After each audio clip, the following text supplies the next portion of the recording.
Bonjour à tous et bienvenue dans le Mug Now Tech. Nous sommes le 19 octobre 2022 et on démarre tout de suite.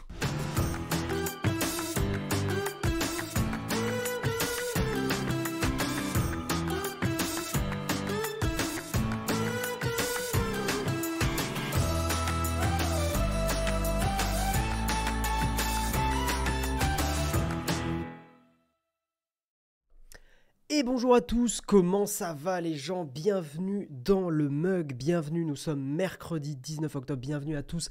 Comment ça va bien? J'espère que vous vous êtes pas fait covider comme je l'étais la semaine dernière, j'ai été en méga PLS avec la bonne fièvre et tout qui va bien, mais là tout va mieux, je vais bien, testé négatif, tout est nickel, tout va bien, pas d'inquiétude. Bonjour à tous en tout cas. Salut, parce qu'effectivement Fabrice tu me disais comment ça va mieux, oui, bah beaucoup mieux, t'imagines bien qu'avec de la fièvre je n'allais pas faire le mug la semaine dernière, voilà, parce que fièvre et maux de crâne c'était un peu compliqué quand même. Salut Manon, salut Baron Maroutan, salut Domivante, salut Elisa, bienvenue à vous toutes et tous, bienvenue. Alors je vous exclus pas mesdames et messieurs qu'il y a encore des restes un peu de tout. Pour le coup ça faisait déjà quelques semaines que j'avais une petite toux latente qui traînait tout ça, donc je vais essayer de faire le max pour pas vous tousser dans les oreilles parce que c'est pas agréable et d'autant plus si vous écoutez en replay audio, mais je ne suis pas un robot, voilà, peut-être qu'un jour ça sera des présentateurs robots et présentatrices robots qui feront le mug, ce n'est pas le cas aujourd'hui, nous restons des êtres humains, voilà, d'os et de chair bien sûr, donc effectivement j'essaierai de faire le max. Voilà, de toute façon, il y a ma pote araignée qui me surveille derrière, qui me donne du courage pour ce matin. Étant en Ile-de-France pour mon alternance, je découvre les joies de la grève des transports. Ouais, Elisa, bon courage à toi. Moi, je touche du bois ce matin, parce que j'ai pas eu de problème pour venir au studio, mais effectivement, c'est un peu compliqué. Voilà. Je ne suis pas un robot, faut pas croire ce que disent les journaux. Salut TDNoeb, bienvenue à vous tous, ça va mieux. Ouais, tout va mieux, Gécard. Encore une fois, une mini toux qui traîne, mais ça, c'est pas très grave. Voilà. Prouve que tu n'es pas un robot en cochant les petites cases. Ah merde, j'ai pas de captcha, mince. Bonjour à tous en tout cas, j'espère que vous allez bien. Aujourd'hui, ce matin, dans le mug, on va parler des nouveautés Apple. Et il y a des choses à dire. Et oui, il y a des petites annonces qui ont été faites. On va en discuter. Hein. Je sais pas si vous êtes un peu excités par ces annonces ou pas. Je trouve qu'il y a des trucs intéressants. Voilà, il y a des trucs que je trouve assez chouettes, notamment l'Apple TV, hein, je spoil déjà un peu, je trouve que c'est pas mal ce qu'a fait Apple. Par contre, sur les iPads, je suis plus mitigé, mais on en discutera ensemble, quoi. Le petit adaptateur, ouais, on va en parler de cet adaptateur, parce qu'il est un peu incompréhensible. Enfin si, il est compréhensible, il y a forcément une raison. Mais c'est vrai que c'est un petit peu étonnant, quoi. Comme prévu, pas de keynote Didier. Baron Maroutan, nous, ça nous arrange parce que je t'avoue que une keynote, c'est beaucoup de taf. En général, c'est une journée de boulot pour préparer une keynote, pour faire un truc propre. Derrière, souvent, on tourne une vidéo pour faire le récap. Donc, non, on est plutôt content d'économiser ça. On a un planning de vidéos très chargé. Donc, effectivement, rajouter une keynote par-dessus aurait été un petit peu compliqué. Ok, mais si tu étais un robot persuadé d'être un humain, c'est une très bonne remarque, Manon, effectivement. Quand je l'ai vu, j'ai pensé à une petite Apple Remote époque iMac G5. J'ai pas trop connu cette époque, je t'avoue, Melrefen. Mais ok. Salut Locan, bienvenue à toi. J'espère que tu vas bien. Il y a de quoi râler sur les iPads. Ouais, il y a des choses à dire. Voilà, nous serons les bons Françaises et Français ce matin. On va râler. Et on va râler avec une baguette de pain et une boîte de camembert sous le coude dans la main. Voilà, ce matin c'est tablette de chocolat. Je serais pas contre une petite tablette de chocolat, j'avoue là, bam. Allez, on va attaquer tout de suite. On a un mug assez chargé, enfin ça dépend. Apple, des fois on en parle rapidement. Des fois ça va prendre du temps, ça dépendra de vous le chat. Si vous avez des choses à dire, on discutera ensemble, c'est le principe du mug. C'est parti, on attaque sur le Kawa. C'est parti.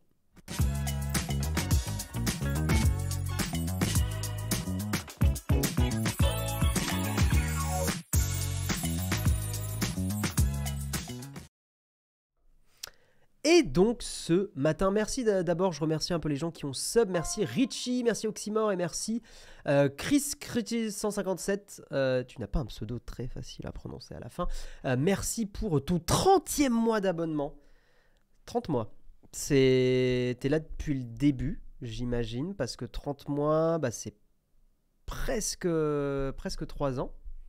Merci pour ta fidélité, ça fait chaud au cœur, merci beaucoup. Pas de nouveau MacBook, non, pas de nouveau MacBook pour l'instant. J'ai mal vu où le nouvel iPad est quand même très très proche de l'iPad Air. Mais on va en discuter de ça, Sébafil, ouais, on va en discuter. Salut Martin Matin, bienvenue. Ça va bien, j'espère que tu vas bien aussi. On est toutes et tous dans la matrice. Exactement, on va donc passer sur les articles et on va donc parler effectivement, donc article du Journal du Geek. Les nouveaux iPad Pro et iPad 10 sont officiels. Donc c'est un article qui récap un peu rapidement les annonces. Et après on prendra du temps pour parler un peu plus de l'iPad 10. On parlera des iPad Pro. On parlera de l'adaptateur aussi bien sûr. Et de la nouvelle Apple TV. Et me voilà que discrètement, des carrés de chocolat me sont glissés. Oh là là. Merci bien sûr à Emmanuel Macron qui est à côté de moi. Je vous l'ai pas dit, c'est le guest de la fin de l'émission. Voilà, qui va nous parler effectivement des grèves. Pas du tout. Petit carré de chocolat qui, je vous l'avoue, me régale au plus haut point ce matin.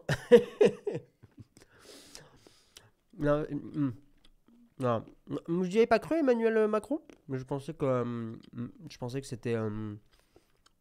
c'était vraisemblable. Non, il y a une équipe de régie. Ah mais c'est la régie bouffe là. La régie bouffe. Vous voulez un carré de chocolat? Attendez. Attendez, tenez. C'est pour vous. Il y a un petit carré de chocolat. Rien que pour vous les gens. Sponsor Nespresso bien sûr. Est-ce que je vous ai déjà parlé des machines à café Nespresso? Alors. C'est pas du tout une sponsor, au cas où. Au cas où il y a une team premier degré. L'enfer de bouffer au micro. Ah, je suis désolé. Je suis désolé Olek, t'as supporté 10 secondes de mâchouillage au micro. J'espère que tu vas t'en remettre. Je pense qu'effectivement, c'est une épreuve extrêmement difficile pour modérer l'émission. Donc, bon courage à toi. N'hésite pas à me donner une adresse que j'envoie effectivement une petite carte postale de soutien. Il y a des fleurs aussi de soutien pour cette épreuve extrêmement difficile, bien sûr. Voilà. Nous allons donc, trêve de plaisanterie, pardon. Nous allons donc parler des nouveaux iPad Pro et iPad 10. Alors, Apple vient de lancer 2 nouveaux iPads, une version Pro ainsi que la version 10 pouces de la tablette qui prend la suite de l'iPad 9 sorti l'an dernier. En ce qui concerne l'iPad Pro, la grande nouveauté concerne la puce qui alimente la tablette. Apple a en effet introduit la puce M2 au sein de ce nouvel iPad, un an après avoir fait le choix de la puce M1, M1, restons cohérents, pour le nouvel iPad Pro. La tablette n'a jamais aussi bien porté son nom et elle peut être envisagée comme un outil de travail à part entière. Grâce à l'arrivée de la puce M2 au sein de l'iPad Pro, Apple annonce un gain de performance de 15% par rapport au M1. La nouvelle puce dispose d'un processeur de 8 cœurs et d'un GPU à 10 cœurs. Cette dernière offre des performances graphiques jusqu'à 35% plus rapides que l'ancienne génération. Enfin, le Neural Engine à 16 cœurs revendique jusqu'à 40% d'opérations par seconde de plus que le M1. Très bien. L'iPad Pro M2 est disponible en 2 tailles d'écran différentes. La première version de 11 pouces avec une dalle LED classique. Ça, je vous avoue que ça fait un peu chier d'avoir cette différenciation parce que tu veux un truc petit. Bah, t'as une qualité d'écran vraiment moindre et je trouve ça un peu nul, surtout le prix, bordel, du bousin. Du côté de la batterie, Apple a choisi de conserver celle de 28 Wh déjà présente dans l'iPad Pro M1 de l'an dernier. C'est très bien de donner les autonomies en Wh, c'est beaucoup plus précis que des milliampères-heure. J'avais déjà fait l'explication. Mais en gros, pour faire simple, les Wh est une véritable indication de la véritable autonomie d'une machine. Voilà. La deuxième version de la tablette a le droit à un plus grand écran de 12,9 pouces. La dalle est différente, elle reprend la technologie mini LED. Donc voilà, encore une fois, obligé de prendre la grande taille pour avoir une meilleure techno d'écran. Mais une bien meilleure techno d'écran. Là, on est sur du LCD, là, on est sur du mini LED. On a des noirs profonds sur du mini LED. Là où une dalle LED classique, les noirs seront gris. Voilà. Cela offre notamment une meilleure luminosité avec des pics pouvant atteindre par endroits 1600 nits. Alors j'imagine que c'est en HDR, hein, donc c'est pas tout le temps. Contre 600 sur l'iPad Pro de 11 pouces. Il y a une grosse différence quand même. Pardon. Notez que ces tablettes sont compatibles Wi-Fi 6E. Voilà, donc effectivement, Apple embrasse aussi le Wi-Fi 6E. En plus de cet iPad Pro, Apple a annoncé la sortie de l'iPad 10. Mise à jour logique de l'iPad 9, cette nouvelle tablette est un concentré d'évolution. Déjà, plusieurs couleurs, c'est cool. Parmi les principales différences avec la version précédente, on notera un agrandissement de l'écran parce qu'effectivement on a le nouveau design, donc un écran un peu plus bord à bord. La disparition du bouton central, un départ qui ne signe pas la mort de Touch ID pour autant. Le système de déverrouillage est toujours présent sur la tablette, mais il est maintenant placé sur le bouton de démarrage de cette dernière. Alors là, je voulais vous poser une question, parce que c'est un truc qui me chiffonne beaucoup. Est-ce que, pour ceux qui ont des nouveaux iPads, est-ce que vous aimez Touch ID sur le bouton d'allumage sur le côté? Nous, on a un iPad mini à l'atelier, on s'en sert pour notre prod. Je n'aime pas du tout ce placement, je le trouve pas du tout pratique. Je préfère soit Face ID, soit l'ancien Touch ID avec le bouton Home, en fait, le bouton qui permettait de revenir à l'accueil. Si des personnes ont ces nouveaux iPads, donc pas ceux qui ont Face ID, hein, mais ceux qui ont le bouton sur la tranche, est-ce que vous aimez ce positionnement? Voilà, je me répète, je trouve ça pas pratique, surtout que j'ai un réflexe que j'arrive pas à me décroter, c'est que quand en fait je pose le doigt, en fait j'ai le réflexe d'appuyer. Parce que dans mon esprit, Touch ID, en fait j'appuie pour que ça chope mon doigt et que ça déverrouille. Donc là, en fait, une fois sur deux, ça déverrouille et je verrouille l'iPad d'un coup. Voilà. Sur les téléphones, enfin sur les smartphones, je suis très partisan du Touch ID sur le côté, enfin du capteur d'empreinte. Sur les tablettes, beaucoup moins. Surtout que quand on prend une tablette, on n'a pas toujours le doigt qui va se positionner sur le bouton d'allumage. Enfin, je trouve que c'est pas une ergonomie hyper dingue. Alors toi, ça te dérange pas, ça marche pas de ouf. J'aime bien Touch ID, je préfère Face ID. Ah, sans coque, ouais. C'est comme sur Mac, tu appuies, ça déverrouille. Sur Mac, c'est pas pareil parce que sur Mac, tu as naturellement tes mains qui se posent sur le clavier. Et donc, poser ton index sur le Touch ID est beaucoup plus logique en fait. Parce que c'est au même endroit où c'est proche. Alors que quand tu tiens une tablette, tu es obligé de... Si ça se trouve déjà, tu la tiens dans le mauvais sens, donc tu es obligé de la renverser. Je suis pas fan, moi. Je suis d'accord, j'aurais jamais dû prendre un Pro pour ID. Touch ID sur iPad Air 4, c'est déroutant, mais on s'y fait. Ouais, mais tu vois, tu dis on s'y fait, t'as pas dit genre je trouve ça bien. Touch ID demande de retaper le code. Alors ça, c'est de la sécurité, c'est qu'au bout d'un moment, naturellement, il te demande. Tu peux faire le réglage, je crois, appuyer ou toucher pour déverrouiller. Ah, il y a ce réglage qui existe. Ah. Il y a le réglage qui existe pour Touch ID. Ça, c'est intéressant pour le coup. Ok. C'est génial, Touch ID sur iPad. Sur les vieux iPads, j'aimais bien. Très dur de s'habituer sur le mini. Sur Mac, c'est naturel, je suis d'accord avec toi maintenant. C'est moins pire que le bouton en façade. Ah, tu trouves? Moi, je trouvais ça plus logique. Parce qu'en fait, le bouton en façade, écoute-moi bien, le bouton en façade avait cet avantage que tu tiennes ta tablette dans un sens à l'horizontale ou que tu la permutes, je vais changer de caméra, ou que tu la renverses et que tu la tiennes dans l'autre sens. En gros, ton bouton de Touch ID, il allait tomber naturellement sous le pouce, que ça soit ta main droite ou ta main gauche, quand tu le tiens comme ça. Donc comme ça, ou que tu le permutes et que en gros tu sois dans le mode paysage mais renversé. Donc en fait dans les deux cas, tu avais le bouton qui tombait. Là où à l'horizontale, rien à voir avec Kinve, à l'horizontale, tu vas avoir dans un sens ton index qui va tomber naturellement, mais si tu renverses ton iPad, le Touch ID va être en dessous et donc tu peux pas l'atteindre. Salut Jbayou, bienvenue à toi. Je préfère Face ID parce que suffit que tu aies les doigts un peu humides. Ah mais moi je préfère Face ID sur les iPads en tout cas. Ça va mieux ton Covid? Ouais merci mademoiselle Camille. J'ai encore une petite toux qui traîne mais ça va.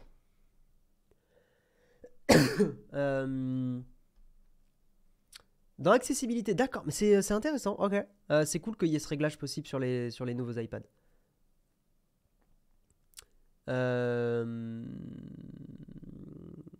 Ok, non, mais globalement, vous êtes d'accord avec moi. Globalement, vous êtes d'accord avec moi. Il y en a que ça gêne pas, mais globalement, vous êtes un peu d'accord. Ok. Pour revenir aux nouveautés et donc à cet iPad 10. Cet iPad 10, le système de déverrouillage est toujours présent, mais oui, c'est le bouton de démarrage, donc c'est le nouveau Touch ID. L'écran de 10,9 pouces affiche une définition de 2360, enfin 1640, enfin ouais bon ok, pas très important. Luminosité de 500 nits, c'est ok, c'est pas énorme, même c'est ok. True Tone est présent, très bien. Puce A14 Bionic et port USB-C, donc ça c'est très cool d'avoir enfin de l'USB-C qui se généralise chez Apple, vivement l'iPhone quand même. Par rapport à la génération précédente, Apple annonce une amélioration des performances du CPU de 20%. Oui, parce que bon, nouveau Proco. Les performances graphiques progressent de 10%. Côté photo, nouvelle caméra avant ultra grand angle de 12 mégapixels. Ça, c'est pour, j'imagine, Center Stage. Je crois que c'était ça le nom, pour que en fait, pendant les visios, ça suive votre visage. Cette dernière prend place sur le côté le plus long. Très bien. Appareil photo grand angle à l'arrière, 12 mégapixels, qui filme en 4K, ralenti 240 images par seconde. Très bien. Prise en charge du Wi-Fi 6, pas du 6E malheureusement, mais ok. Et la 5G est intégrée dans ces iPad 10. Par contre, là où le bas blesse, effectivement, c'est que ce nouvel iPad prend en charge l'Apple Pencil première génération uniquement. Et on va en reparler un petit peu plus tard dans le mug. Alors au niveau des prix, c'est là où aussi ça fait vraiment mal. On sent que l'inflation est passée par là et Apple veut conserver sa marge iconique de 30%. Le nouvel iPad entrée de gamme démarre à 589 €. 589 €, c'est très cher je trouve. En version 64 Go, ça ne fait pas un iPad accessible. Clairement, 600 balles pour une tablette, on est très loin du truc accessible. Donc ça démarre à 589 € pour la version de base. Journal du Geek a pas mis tous les prix, je pense que c'est une petite erreur. Et l'iPad Pro, là aussi, je trouve qu'il est difficilement recommandable ce nouvel iPad Pro, parce que le modèle 11 pouces avec un écran LCD, je vous rappelle, avec un écran LCD, donc c'est quand même un peu à l'ancienne, s'affiche à partir de 1069 € en version 128 Go. Et l'iPad Pro 12,9 pouces, 1469 €. D'autant plus que je vous rappelle que pour ce prix-là, vous n'avez pas le Magic Keyboard. Magic Keyboard qui coûte quand même 300 balles. Attendez, je vais vérifier. Mais le Magic Keyboard, iPad Pro, on va dire le moins cher pour le 11. Voilà, bon, on le trouve d'occasion un peu moins cher, mais quand même, quoi. Donc on est obligé de rajouter 340 €. Alors certains diront il y a le Logitech Folio Touch. Oui, tout à fait. Il y a le Logitech Folio Touch qui existe, qui est beaucoup moins cher et que je vous recommande pour économiser un peu d'argent. Je préfère l'ergonomie du Magic Keyboard, mais le prix est délirant, il faut absolument le reconnaître. Donc ça vous fait, on va dire, ouais, allez, 1600 € pour un mini ordinateur iPad. Je suis désolé, mais pour 1600 €, prenez pas ça, quoi. Enfin, c'est très difficilement recommandable. Prenez un iPad Pro M1, je trouve que le prix est délirant. Là, pour le coup, autant je peux avoir tendance à défendre Apple sur les prix, parce que typiquement, vous voyez, sur l'iPhone, par exemple, oui, les iPhones sont extrêmement chers, mais aujourd'hui, par exemple, pour des créateurs de contenu, pour des personnes qui veulent vraiment la meilleure performance en vidéo, je trouve que le prix est cher, mais la caméra, la qualité vidéo, la praticité se défend sur des iPhones. La qualité du développement des applis des réseaux sociaux peut se défendre aussi, peut justifier le prix. Là, sur iPad, c'est compliqué. C'est très compliqué à défendre. Et dans tous les cas, allez taper dans le marché de l'occasion. Là, achetez-vous si vous voulez vraiment un iPad costaud. Prenez-vous un iPad Pro M1, quoi. Vraiment, allez pas taper dans les derniers iPads. Même quelqu'un qui veut craquer la tirelire, ça n'a aucun sens de prendre pour moi un iPad Pro M2. Aucun sens. Logiquement, aucun sens. Je suis très curieux de voir sur Back Market. Voyons voir un peu. On peut en discuter, n'hésitez pas à me dire ce que vous en pensez. Peut-être qu'il y a des gens qui seront pas d'accord avec moi. Mais voyons voir. iPad Pro M1. Est-ce qu'il y en a qui sont deux cases? Ah, iPad Pro M1, il va peut-être pas... C'est quoi, iPad Pro 5? iPad Pro 12,9 pouces. C'est le M1, ça, on est d'accord, spécifications techniques. Il donne pas le Proco? C'est un peu embêtant de pas donner le processeur en fait. Mais j'imagine que c'est celui-là parce qu'avril 2021, c'est le nouvel iPad Pro. Oui, ça doit être celui-là. Donc effectivement, vous voyez, l'an dernier, on est à 1219 euros. Là, on a pris plus de 200 euros de différence. On peut le trouver. Alors, back market, bon, faites super gaffe. Hein, il peut y avoir des trucs Enfin, il peut y avoir des soucis hein, sur back market. Il faut vraiment faire attention au reconditionneur. Mais vous voyez que là, pour le coup, en très bon état, on peut se le choper à 960 euros. On rajoute le clavier. Enfin, en gros, on l'a pour un peu plus de 1000 euros. C'est déjà très compliqué à défendre comme prix, mais why not? Mais alors, ouais, pour la version 13 pouces, 1469, c'est pas possible, quoi. Entre le Magic Keyboard et le Combo Touch Logitech. Combo Touch? Folio Touch, tu veux dire, non? Combo Touch? Attends, Combo Touch? Combo Touch iPad Pro. Ça s'appelle Combo Touch? Ah, il s'appelle Combo Touch, pas Folio Touch, pardon. Excusez-moi, je confonds. Alors, c'est un grand débat que nous avons avec Jérôme très régulièrement sur ces deux produits. Je n'aime pas, j'ai pu tester les deux. Je n'aime pas du tout le Combo Touch. Je trouve que c'est un produit qui n'est pas pensé jusqu'au bout.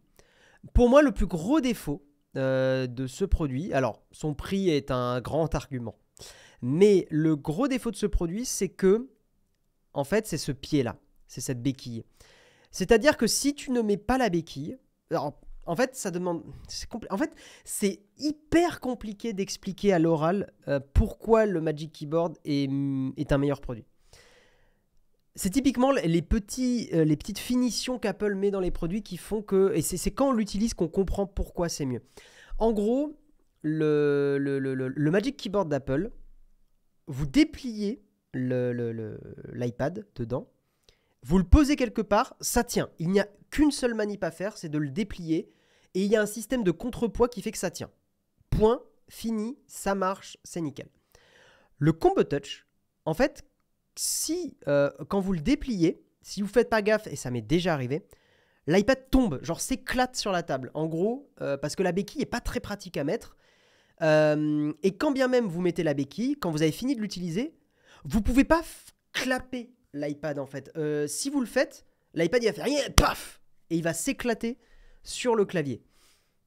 Très compliqué à expliquer à l'oral, mais en fait, en utilisant les deux produits côte à côte, moi je trouve que la question est vite répondue. Le Magic Keyboard est un produit mieux pensé et mieux fini. Maintenant, le Combo Touch a certains avantages. Le fait notamment que le clavier soit détachable, ce qui est l'argument principal pour Jérôme. Moi, c'est ce genre de truc, je m'en fous, parce qu'en fait, mon iPad n'est utilisé que en mode mini-ordinateur. Je n'utilise jamais mon iPad détaché de quoi que ce soit. Voilà. Rien compris. C'est compliqué d'expliquer. Pourtant, j'ai essayé d'être clair. Je vais essayer de te réexpliquer. Magic Keyboard, tu déplies, il y a un système de contrepoids, ça tient tout seul sur la table. Et quand tu le replies, il y a un système de contrepoids qui permet de le replier en douceur. Le Combo Touch, quand tu le déplies, si tu penses pas à mettre la béquille, si tu fais pas gaffe, il s'éclate le dos contre la table, et ça m'est déjà arrivé. Et quand tu le refermes, tu peux pas le refermer doucement, il n'y a pas un système de contrepoids, ce qui fait qu'il s'éclate sur ton clavier quand il se referme. Voilà. Ah ok, non, je sais pas si c'était clair ou pas clair. Et c'est ce genre de... Maintenant, le gros avantage du Combo Touch, c'est son prix et le fait qu'on puisse détacher le clavier. En fait, il y a une protection qui reste sur l'iPad, donc ça va dépendre des gens. Voilà, donc prenez en fonction de vos moyens. Moi, je vous dis, si l'argent n'était pas une condition, je vous dirais de prendre le Magic Keyboard, pas le Combo Touch. Maintenant, si l'argent est majoritairement effectivement une condition pour acheter un produit, prenez plutôt le Combo Touch, surtout qu'il y en a d'occasion sur Amazon. Donc regardez, et utilisez bien notre affiliation, c'est important. Mais il y en a d'occasion. Si la modération peut faire un petit lien affilié, ça serait hyper incroyable.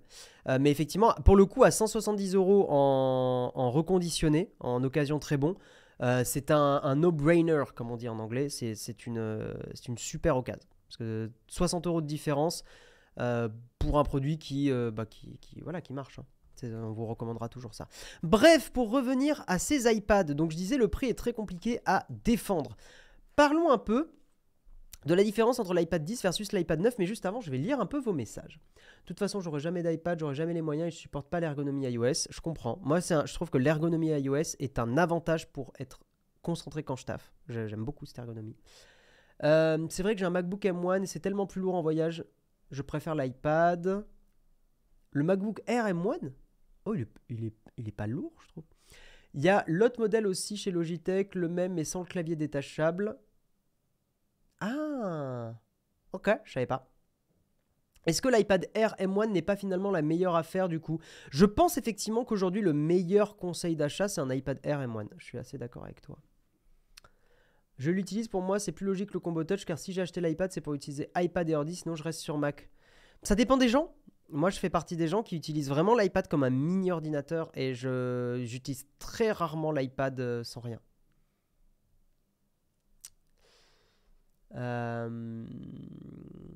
Ouais, ça dépend vraiment de l'usage, mais le fait que le clavier soit pas détachable est infernal, ou alors tu l'utilises jamais comme une tablette. Très peu. Et après, vous pouvez toujours sortir l'iPad du Magic Keyboard. Hein, quand il est, en fait, il est aimanté au Magic Keyboard, mais vous pouvez très bien détacher l'iPad et l'utiliser en mode tablette.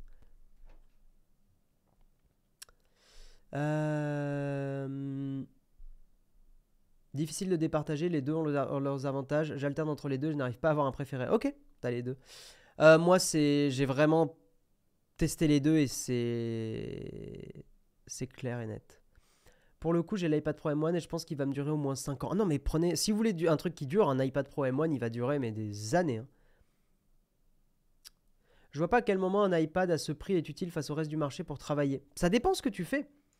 On l'a expliqué plein de fois et Jérôme l'a très bien expliqué aussi. C'est que si tu es plutôt dans des métiers créatifs où tu as besoin de faire des croquis, tu as besoin de montrer des choses rapidement, l'iPad est 1000 fois mieux qu'un MacBook.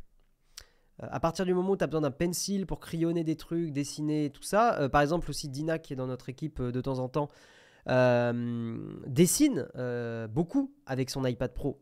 Et c'est une machine à dessin et à publication sur les réseaux sociaux hyper puissante. Et son taf aujourd'hui, une partie de son taf, c'est de communiquer ses dessins sur ses réseaux.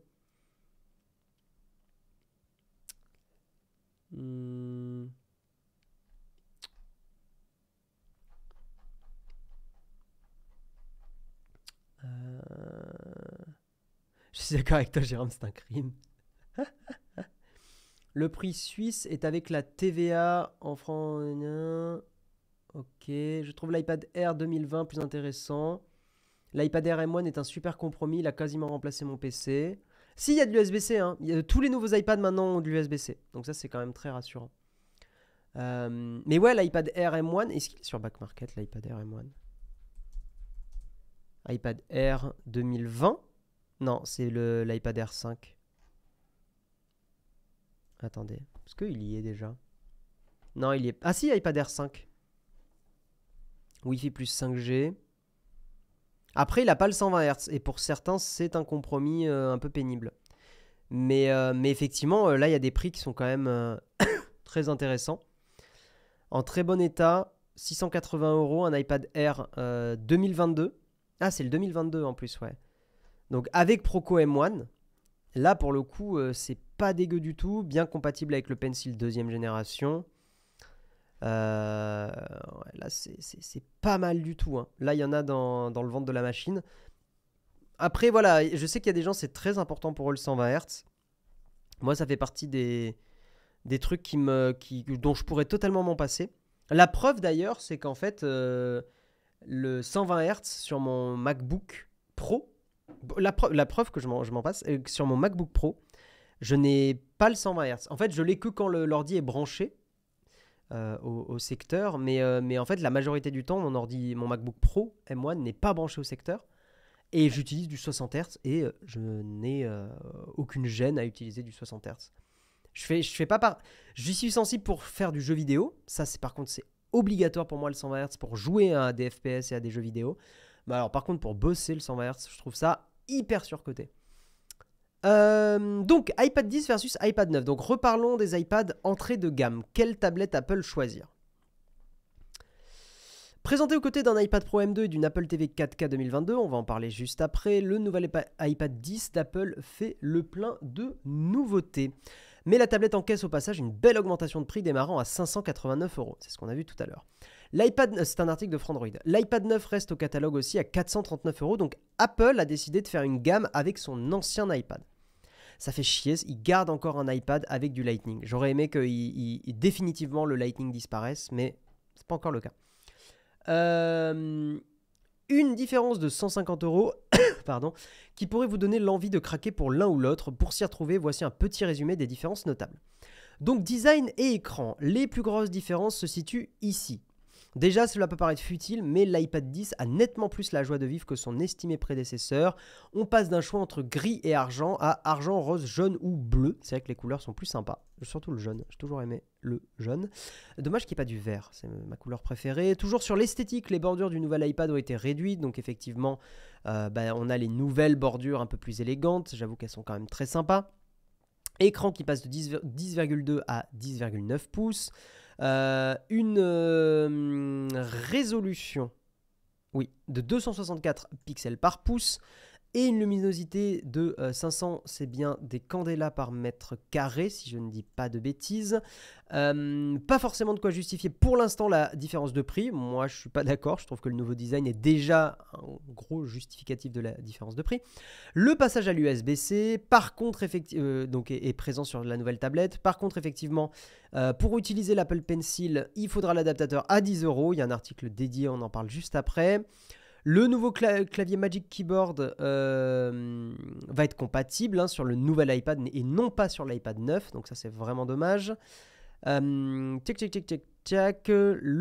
maintenant, il va y avoir le nouveau Touch ID sur le côté. Moi, j'ai dit que j'aimais pas trop. Donc pour moi, c'est presque un défaut du nouvel iPad.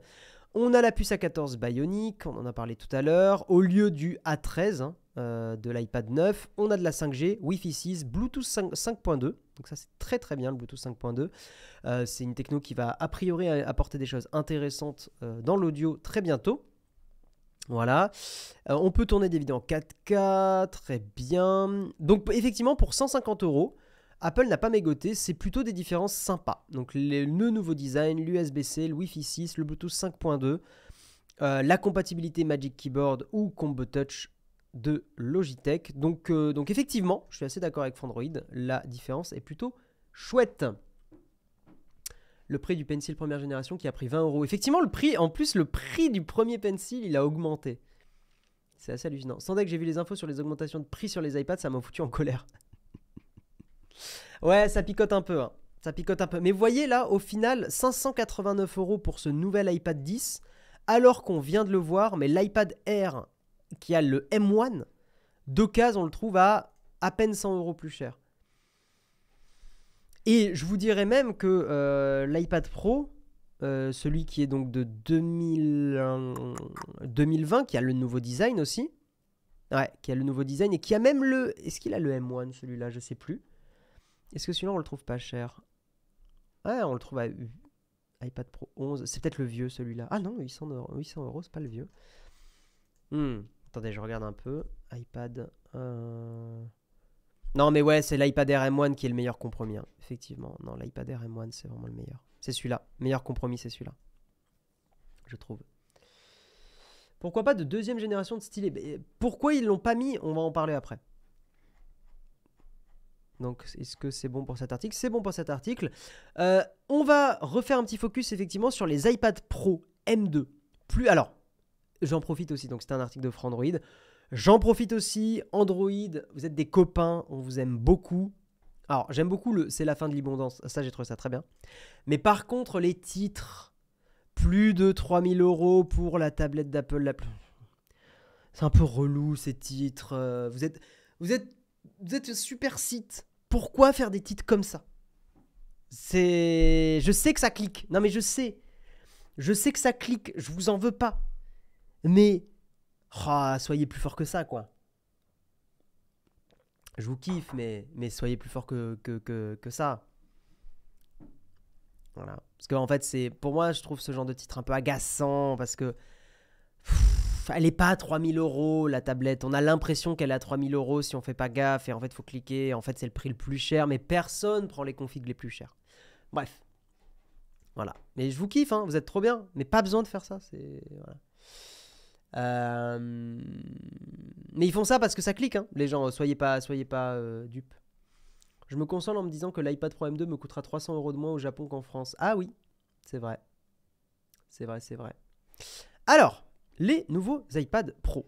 Donc, les nouveaux iPad Pro de 11 et 12,9 pouces, c'est la crème de la crème, évidemment. Pour vous donner une idée, l'iPad Pro 11 pouces M2 de 128 Go dans sa version Wi-Fi est l'option la moins chère. Elle coûte 1069 €. Donc, je l'ai dit tout à l'heure, c'est un prix qui est quand même assez compliqué à justifier. L'iPad Pro M2 12,9 pouces 2 Tera version Wi-Fi cellulaire, donc 5G et Wi-Fi 6E, coûte 3044 €, mais personne prend en fait ça, quasiment personne. Que l'on trouve cela normal ou exagéré, nous sommes toutes et tous habitués aux tarifs élevés pratiqués par Apple. Ici, cette version de la tablette à 3000 € franchit un nouveau cap. À ce tarif, on peut trouver d'excellents PC haut de gamme. Je ne comprends pas qu'on écrive encore ça en 2022. Ça n'a aucun sens de comparer des pommes et des oranges. Tu vas pas... Enfin, à 3000 €, on trouve des voitures d'occasion. À 3000 €, on trouve... qu'est-ce que je peux vous donner? Des montres de luxe. À 3000 €, on a des sacs Louis Vuitton. Non, mais en fait, ça sert à rien.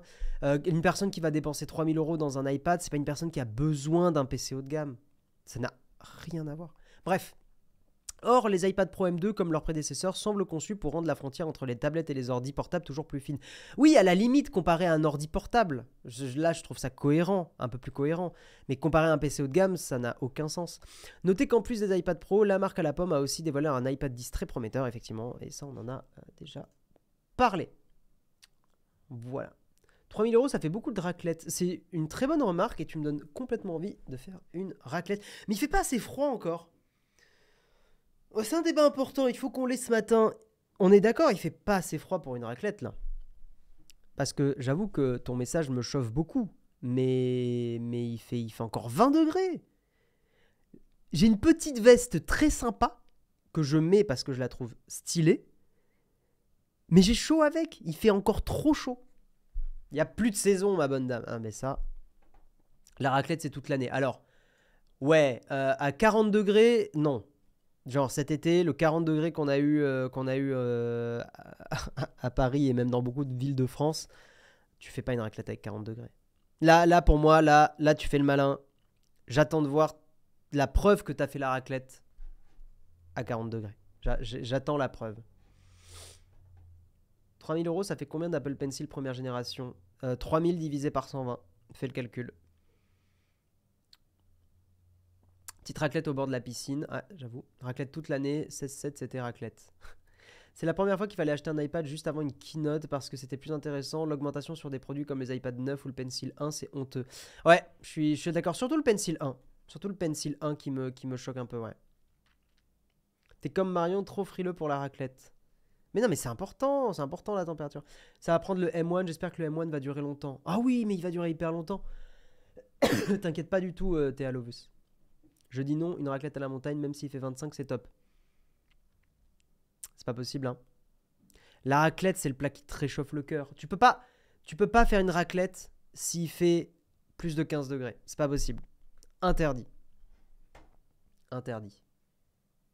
C'est sur l'euro qu'il faut gueuler. Pour la raclette, c'est simple, je n'aime pas le froid, mais j'adore le chaud. Je comprends. Viens faire une raclette à Nantes. Mais mec, mais c'est quand tu veux. C'est quand tu veux. C'est parti, hein. Mais il faut qu'il fasse froid. Condition sine qua non. J'en ai fait 2 ce week-end des raclettes. J'ai décidé de compter le prix du matos steak en raclette dorénavant. Putain, 2 raclettes. Tu dois avoir le bide bien rempli, quoi. Hein, parce que va te les digérer, les 2 raclettes. Hein. Pouah. Après, moi j'avoue que je fais... Oh là, je vais créer des problèmes. Il va y avoir des problèmes dans le chat là. Mais je fais partie des gens qui, de plus en plus, aiment bien, préparez-vous, hein, ça va être dur à entendre, aiment bien faire des raclettes avec des petites tomates cerises, avec des petits champignons, avec des petits oignons, avec un peu de salade sur le côté. En gros, pas faire que de la charcutaille, de la pomme de terre et du fromage. Parce que je trouve que finalement, je suis un peu un bobo parisien. Non mais j'aime bien le croquant de la tomate, je trouve que ça se marie bien avec le fromage, avec la pomme de terre. Je trouve que la salade, ça apporte le petit côté gourmand croquant et la petite fraîcheur et tout ça. Moi, je trouve ça très très bon. En fait, les oignons aussi, c'est bon. Je trouve ça très très très très bon. Comment on retire son sub? Ah non, mais je savais que ça allait vous faire exploser. Mais voyez, vous dites, ouais, les influenceurs... Flonflon m'a envoyé un message sur mon téléphone. Vous dites, les influenceurs, ils sont pas honnêtes. La preuve que non. On vous dit les trucs les plus compliqués à entendre. On vous le dit droit dans les yeux. Oui, monsieur, oui, madame. Moi, je mange des tomates. Oui, moi, je mange des oignons et de la salade avec ma raclette. Et oui, vous allez faire quoi? Hein? Vous, unsub? Allez-y. Jérôme qui m'appelle. Non, non. Non, garde l'argent, c'est bien. Attendez, je regarde le message de Flonflon. T'es un trou de balle. Et les tomates en hiver, bravo. Oui, c'est vrai. C'est vrai, c'est vrai. Maintenant que tu le dis, j'avais même pas tilt, mais tu as raison. Preuve, t'inquiète Flonflon, il n'y a pas ton numéro, j'ai bien fait attention. Mais preuve que je me fais insulter en direct live. Plus personne dit en direct live. Je me fais insulter en direct par Flonflon, évidemment. T'es un trou de balle. Voilà, la preuve en image que je me fais insulter par un ami. Bah bravo, super la communauté Twitch. On m'a dit ouais, Twitch c'est trop bien. Pas du tout. Hein. Regardez ce harcèlement. Regardez. Voilà. Non, non. Une raclette ananas. Ah non, non, là c'est un scandale. Là c'est vraiment un scandale. On passe quand même de l'iPad à la raclette aux tomates. Mais c'est le mug ça, c'est les graviers. De toute façon, c'est bien que vous préférez Léo maintenant. Il y a des gens qui nous le disent sur le Discord. Voilà. Vous aimez plus Jérôme, vous aimez plus Marion, vous aimez plus Guillaume. Hein, vous aimez que Léo. Voilà, on le sait. Hein. Petite dédicace, bien sûr, à la personne. Un peu relou. Guillaume, t'as changé. Oui, les tomates en hiver. Non, mais vous avez raison. Vous avez raison. Vous savez quoi? Je m'engage aujourd'hui à ne plus manger de tomates à la raclette. Uniquement les oignons et les champignons. Voilà, je m'y engage. Par contre, la salade, c'est mort, hein, je continue. Guillaume, c'est honteux, la raclette, c'est de la pomme de terre. J'ai envie de vous dire, hein, est-ce que je peux vous révéler un deuxième truc? Est-ce que je vous révèle un deuxième truc ou c'est déjà trop? Aïe, aïe, aïe, aïe, aïe.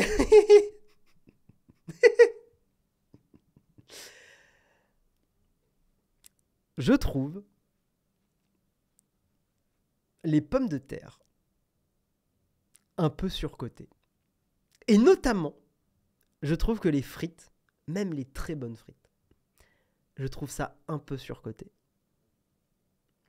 Voilà, voilà, je vous ai tout dit. Voilà, je vous ai révélé ma vie personnelle. Voilà, voilà, voilà. Je dis pas que c'est mauvais, hein, mais je dis que c'est surcoté. Je trouve que voilà, on en fait des caisses pour un truc. C'est bon, hein, mais c'est pas une dinguerie. Ah, j'ai des plus un quand même dans le chat. J'ai des plus un dans le chat. Anarchiste, ah, bah, c'est mon côté de gauche, ça vous me connaissez maintenant. Une raclette avec des... C'en est trop. Oui, on va parler tech. T'inquiète pas, Tiblasseur, t'inquiète pas. On va revenir. Mais on aime bien rigoler un peu le matin. On aime bien rigoler. J'aime bien les titiller là un peu. Hein? J'aime bien. Je regarde un peu sur Discord ce qu'ils disent. L'abonnement Prime. Aïe, aïe, aïe, aïe, aïe, aïe, aïe. Vive les patates douces. Ah, patates douces, par contre, sous-côté. Je trouve ça très bon.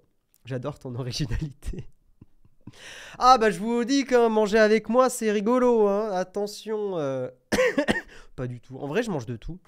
Voilà, je raconte ma life. On s'en fout. On va avancer. On va parler justement en continuant de parlant de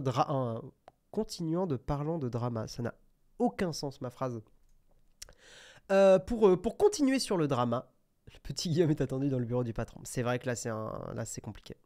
Ça va être compliqué de continuer à bosser ensemble, Jérôme. Ouais.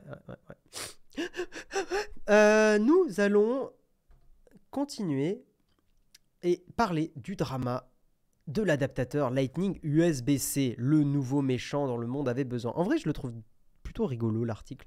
Valar Morghulis ou je sais pas quoi, j'ai pas lu les livres. Très bien. Julien Cadeau, tu me régales dès le début de l'article. Apple fait beaucoup pour l'environnement. Alors, déjà, oui, il est vrai, mais encore une fois, ça c'est mon côté de gauche qui parle, une entreprise ne va agir pour l'environnement que quand ça l'arrange.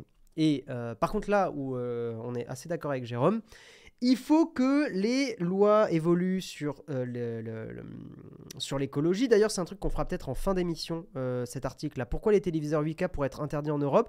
C'est typiquement ce genre de truc qu'il faut pour qu'en fait les entreprises soient régulées. Voilà, parce que oui, je ne suis pas un défenseur de l'ultralibéralisme. Je pense qu'il faut absolument légiférer pour que les entreprises fassent pas n'importe quoi. Je vous rappelle que d'ici une centaine d'années, ça va être un peu compliqué de vivre sur notre planète. Donc ça serait bien que les lois internationales se bougent le derche pour tout ça. Vous m'excuserez de la vulgarité, elle n'est rien face aux problématiques climatiques. Mais au moins une personne à Cupertino souhaite que ce monde brûle et elle est dans l'équipe Pencil. Qu'on le dise d'emblée. Le nouveau design de l'iPad, après plusieurs longues années avec une tablette coincée au même format, est une bénédiction. Couleur pop, enfin voilà, on en a déjà parlé plutôt bien. Surtout, il y a de l'USB-C. Mais il fallait bien trouver un défaut, et on ne parle pas de l'augmentation de la facture. Non, on pense à bien pire. Flashback, nous sommes en 2015, et le grand Johnny Ive est encore chez Apple. Ce designer de l'extrême épuration a alors commis un unique crime dans sa carrière, la Magic Mouse, avec sa recharge qui la rend inutilisable. Je vais défendre un tout petit peu la Magic Mouse. Je trouve qu'on lui a fait beaucoup... On s'est beaucoup moqué. C'est un produit que je déteste, que je n'utilise pas. En réalité, tu vas pas la charger tous les jours. Donc en fait, c'est pas tant un problème que ça. Mais effectivement, c'est un peu bizarre l'ergonomie qu'ils ont fait. Mais bref, je la défends un peu. Pour laisser une chance aux autres designers d'objets d'avoir un palmarès composé d'autant d'objets brillants en une vie, Sir Ive se permet de commettre une seconde erreur, le Pencil de première génération qui allait avec les premiers iPad Pro. Cet objet qu'Apple a vite remplacé par un Pencil deuxième génération absolument parfait, c'est vrai, il est très bien. La première génération a un énorme défaut d'expérience utilisateur. Pour le charger et l'appairer un iPad, il faut le connecter avec son petit port Lightning sur le port Lightning femelle de la tablette. En gros, dans les fesses. Le résultat, c'est un stylet branché au bas de l'iPad dont le port peut rompre au moins faux mouvement, empêchant tout transport de l'engin. C'est vrai que l'ergonomie est nulle. Les mauvaises langues diront alors que la boucle est enfin bouclée. Le Pencil peut entrer dans une Magic Mouse. Très bien. En 2022, Apple a rattrapé le tir et propose la meilleure expérience possible avec un stylet, le Pencil 2, magnétique et se chargeant à induction, qui corrige, enfin voilà, vous le connaissez, le Pencil 2, il est très très bien. Mais Apple continue de vendre son Pencil 1 pardon, pour les iPads entrée de gamme qui ne sont pas compatibles Pencil 2, avec un iPad à 589 € en 2022 qui possède les bords plats pouvant accrocher l'aimant du Pencil 2. On se disait que le bon vieux Pencil partait à la retraite. Apple en a décidé autrement. L'iPad de 2022 est toujours uniquement compatible avec le Pencil 1, ce qui est une aberration. Et si vous avez suivi attentivement les paragraphes qui précèdent, vous vous demandez comment un Pencil 1 peut entrer dans un port USB-C, lui qui possède un Lightning. Eh bien, les plus grands designers d'expérience utilisateur et de produits de cette planète ont la réponse, un adaptateur. Cet adaptateur vendu 10 € permet de connecter un Apple Pencil 1 à 119 € à un iPad en USB-C à 589 €. Il paraît que lire cette phrase à haute voix lance une puissante malédiction. Vous êtes maudit dans le chat. Nous ne tenterions pas. Tu vois, le Mug l'a fait. Le Mug Naotech l'a fait. En attendant, gloire au Pencil 1 et à son puissant adaptateur qui ressemble à ça. Et effectivement, c'est quand même très con. Bah, j'ai pas d'autres mots. Apple, alors l'explication possible, c'est qu'Apple avait encore beaucoup d'Apple Pencil 1 dont il voulait se débarrasser. Ou alors, il y a tout un délire autour de l'éducation, le fait que les Pencil 1 sont moins chers à produire, donc peut-être plus adaptés pour les écoles américaines où il y a plein d'iPads. J'imagine qu'il y a une raison un petit peu comme ça. Je sais pas.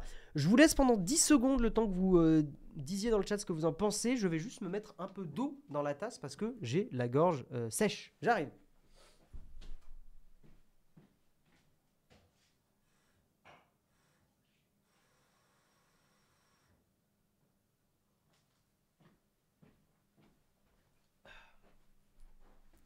Ah! Putain, j'ai mis de l'eau sur la souris. Fais chier. On va être obligé d'acheter une Magic Mouse. Non, je déconne, jamais. Ah. Ah, shit. Non, c'est bon, je crois. Ouais, je crois que ça va. J'ai tout pété, oh. Hop. Hop là. Trop tard, il est revenu. Ah non, je vous laisse pas longtemps seul, hein, sinon c'est le bordel. Hein. Ah, mais elle est mouillée, la souris, c'est pas agréable. Pennsylvanie. Ouais, très bien, on doute. Alors, point d'exclamation chaise, non, il n'y a pas de commande. Mais du coup, il faut le câble de chargement pour connecter le pencil vu que c'est 2 entrées femelles. Mais oui, je comprends pas comment il marche. Attendez, on va aller voir tout de suite sur le site Apple. On va être colère aujourd'hui. Alors, pencil. Alors, l'adaptateur. Où est-il? Il n'y a pas l'adaptateur. Ok. Alors, adaptateur.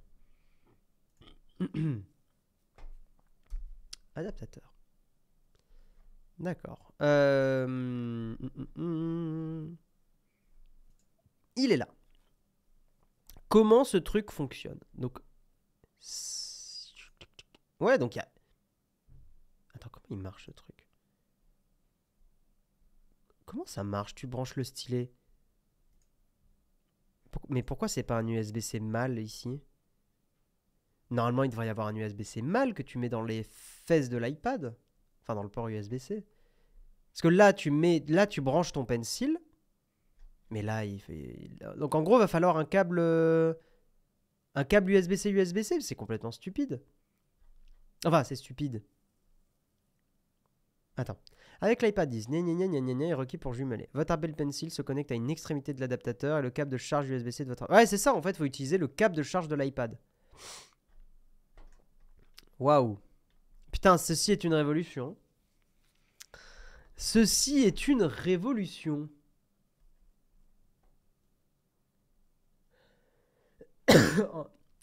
La seule bonne nouvelle, c'est que le reconditionné n'aura jamais été aussi intéressant. Effectivement. Ciao Martin, pardon. Attends, Flonflon qui m'envoie un message. Qu'est-ce que tu m'envoies, Flonflon? Old, new. Ouais, c'est ça, d'accord. Effectivement. Putain, l'info de chat en direct sur le téléphone. Merci, merci Flonflon. Oui, effectivement, c'est un peu... D'accord, ouais. En fait, il faut bien brancher le câble USB-C pour, à l'extrémité USB-C. Qui est... l'USB-C, normalement, c'est... Oui, ça, c'est l'USB-C. Et ça, c'est le Lightning. Ça, c'est femelle. C'est le même que le Lightning. Il faut le câble USB-C. Ouais, c'est ça. C'est logique. C'est pas pour que les gens s'en servent pour charger un produit USB-C avec un câble Lightning.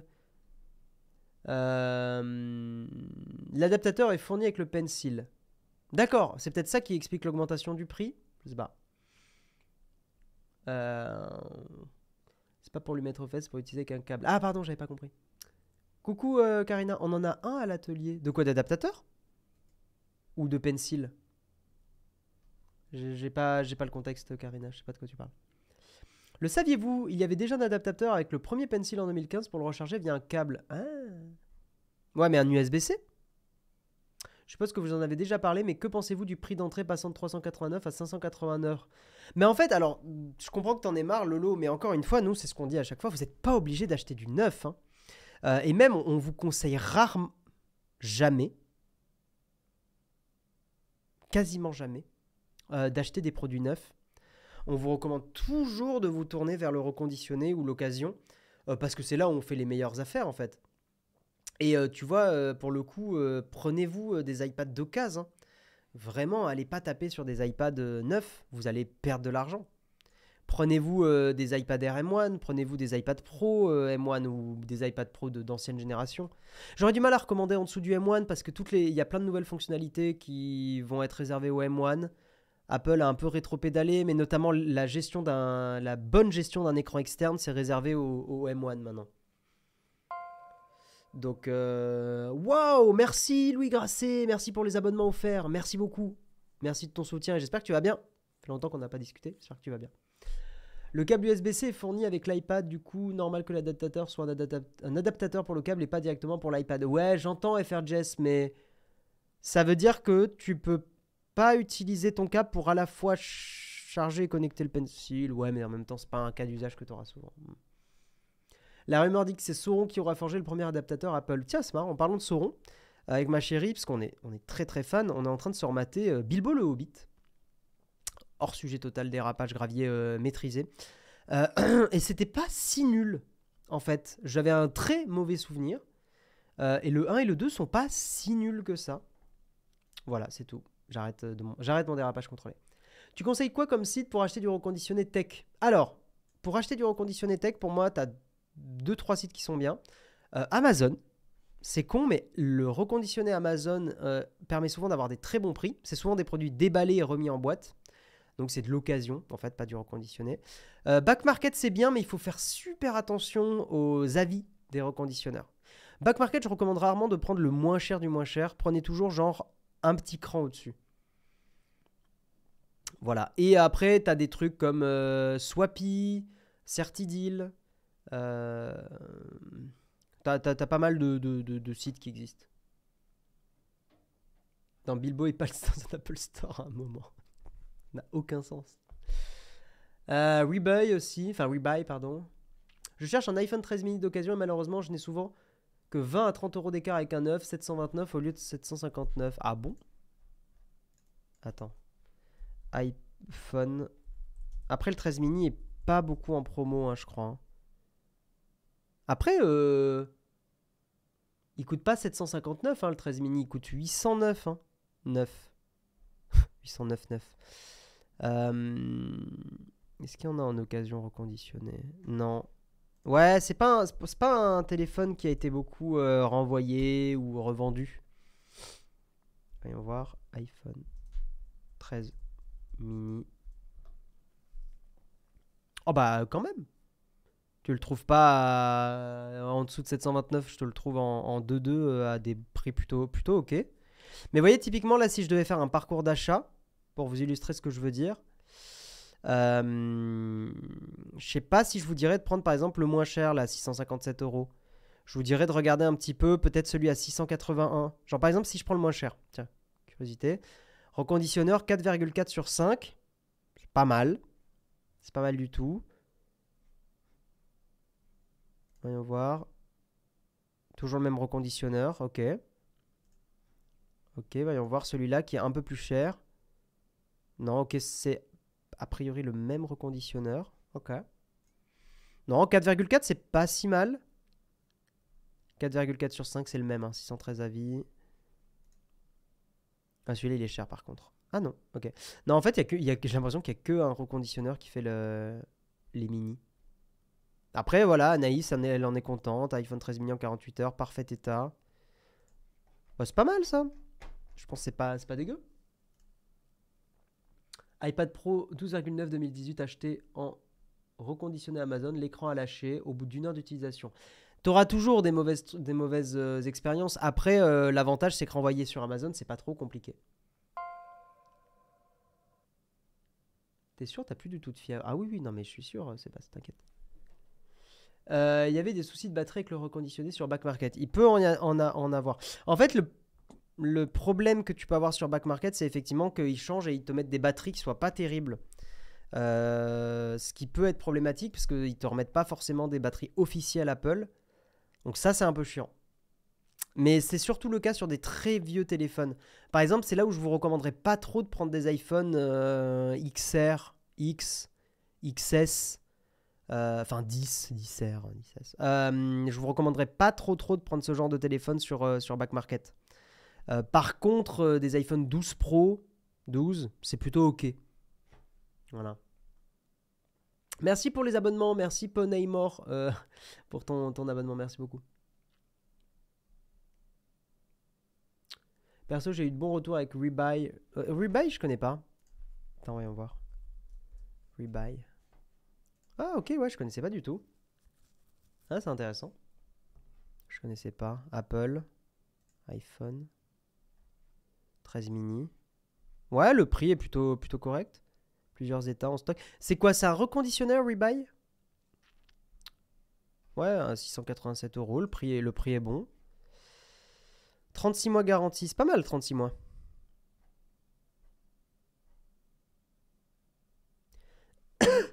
C'est pas mal du tout. Mais effectivement, rebuy, c'est quoi? C'est achat et revente d'appareils reconditionnés. Ouais, en fait, c'est comme Back Market, c'est un marketplace. Après 36 mois, c'est quand même cool. C'est quand même pas mal. Ok. Ok, ok, intéressant. Je connaissais pas rebuy.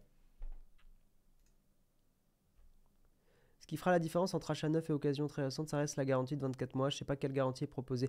Alors, la loi vous protège là-dessus un peu parce que la garantie légale obligatoire, d'ailleurs, Back Market faisait un peu les filous là-dessus, pour que vous preniez des garanties supplémentaires. La garantie officielle légale, c'est 24 mois. Peu importe que ça soit de l'occasion, du reconditionné. Voilà. Vous avez 2 ans de garantie, même si c'est de l'occasion reconditionné. Donc, c'est plutôt correct.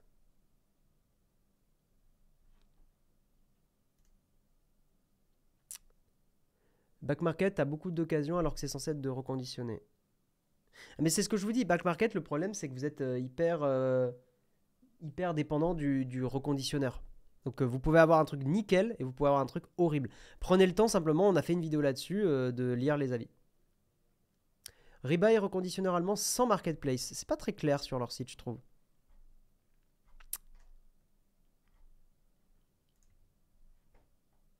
C'est pas très clair, mais ok, c'est peut-être eux qui reconditionnent alors. Ok. J'avais pas compris. Ok, ok. Allez, il est 9h, il faut qu'on avance. On va parler de l'Apple TV 4K, parce que là, il y a des choses plus positives que par rapport aux iPads, parce qu'il y a des baisses de prix. On va en discuter. Je trouve que le prix est vraiment cool. Et en plus, USB-C. Vous allez voir. En marge de la présentation des nouveaux iPads, Apple officialise une nouvelle Apple TV 4K encore plus puissante. Elle apporte son lot de nouveautés et baisse de prix. Qui a parlé de révolution. Alors, c'est la surprise du jour du côté de Cupertino, la nouvelle Apple TV 4K. Si les nouveaux iPad Pro et iPad 10 faisaient figure de favoris, très peu avaient misé sur l'annonce d'une nouvelle box TV. Il faut dire que le dernier modèle remonte à 2021 et faisait suite à l'Apple TV première génération de 2017. Finalement, Apple n'a pas souhaité attendre et nous propose déjà une nouvelle itération qui fait le plein de nouveautés. Malgré ce renouvellement rapide, l'Apple TV 4K 2022 ou de 3e génération ne manque pas d'atouts. Ce dépoussiérage permet au constructeur d'intégrer une puce A15 Bionic. C'est pas dégueu, hein, le A15 Bionic. Hein. A15 Bionic, c'est l'iPhone 13 Pro. C'est bon, c'est très très bon. Attends, je dis pas de bêtises. Le A15, c'est bien le 13 Pro. Parce que là, on est sur le A16. Ouais, c'est ça, c'est le 13 Pro. Qui promet un gain de performance intéressante. Selon Apple, le processeur offre des performances 50% supérieures. La partie graphique, c'est 30% plus véloce. Une amélioration logique puisque la génération précédente se limite à une puce A12. À l'usage, cela augure une réactivité augmentée, des animations plus dynamiques et une navigation plus rapide. L'amélioration de la partie GPU doit apporter un gameplay encore plus fluide. Cette Apple TV 4K se révèle aussi compatible avec la technologie HDR10+, en plus du Dolby Vision. La partie sonore assure une prise en charge du son Surround Dolby Atmos, Dolby Digital 7.1 et Dolby Digital 5.1. On a du Wi-Fi 6, Bluetooth 5 et présence du HDMI 2.1, ça c'est très très très bien. Dommage qu'il ne soit pas du Bluetooth 5.2, j'avoue que c'est une petite déception, mais bon. La télécommande Siri, par contre, elle aussi a une amélioration, on a un port USB-C dessus, et ça c'est bien. Donc ça, le Lightning, ça dégage et ça fait plaisir. L'appareil du géant américain se veut penser pour s'intégrer à l'écosystème de la marque. On peut citer comme service qui s'intègre Apple Music, Apple TV+, Apple Arcade ou Apple Fitness+. Faut que je vous fasse le retour sur Apple Fitness, parce que je continue, j'ai pas arrêté Apple Fitness. Je continue hier j'ai fait du gainage, c'était très très bien. Mais j'ai des choses à critiquer. Ces dernières profitent d'une intégration, tandis que la box annonce avec tvOS 16. Alors, parlons du positif, ça reste cher, mais c'est moins cher qu'avant. 2 variantes pour cette Apple TV 4K. Le premier modèle uniquement en Wi-Fi, à une capacité de stockage de 64 Go, s'affiche à 169 €, donc c'est quand même pas mal du tout. L'autre modèle apporte un port Ethernet en plus du Wi-Fi et dispose de 128 Go de stockage. Il est également compatible avec Thread, qui va être un nouveau standard pour l'IoT, la maison connectée. L'iOT, c'est pas la maison connectée. Pour la domotique, voilà, pour être correct, et coûte 189 €. Donc effectivement, le deuxième semble quand même beaucoup plus intéressant, parce que pour, allez, c'est combien? C'est 20 € de plus. Vous avez le port Ethernet. Moi, je n'utilise jamais le port Ethernet, mais c'est important pour certains. Le Wi-Fi, 128 Go de stockage, compatible avec Thread. C'est pas mal du tout ce que propose cette petite Apple TV. On a fait une vidéo d'ailleurs hein, sur l'Apple TV pour dire pourquoi on trouve que c'est un bon produit. Mais alors avec la baisse de prix, là, ça la rend encore plus intéressante. Avant, c'était 199 € et 219 €. Donc c'est vraiment pas dégueu du tout ce que propose Apple.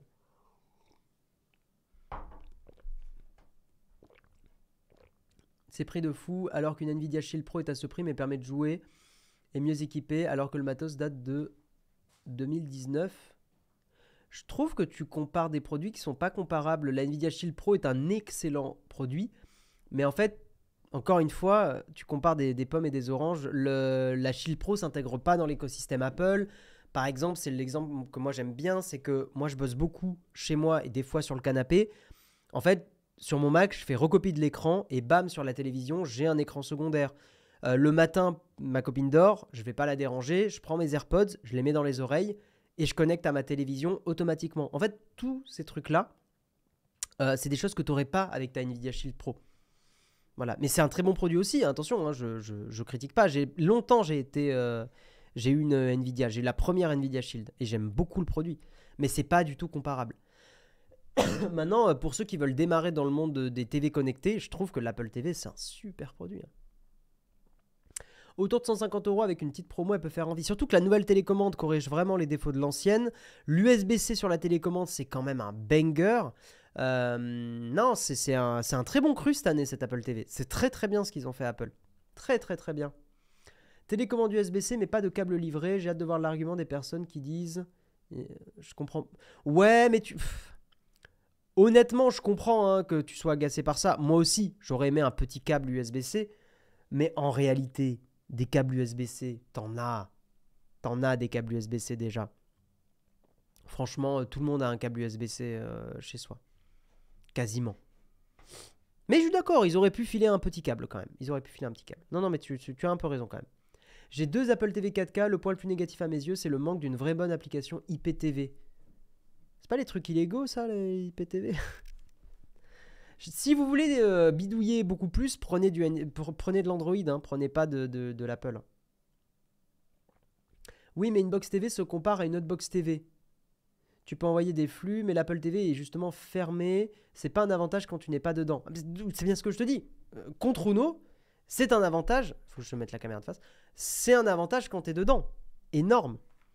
Effectivement, si tu es déjà un peu dans l'écosystème Apple, prenez l'Apple TV. Si vous vous en foutez un peu, ça se débat.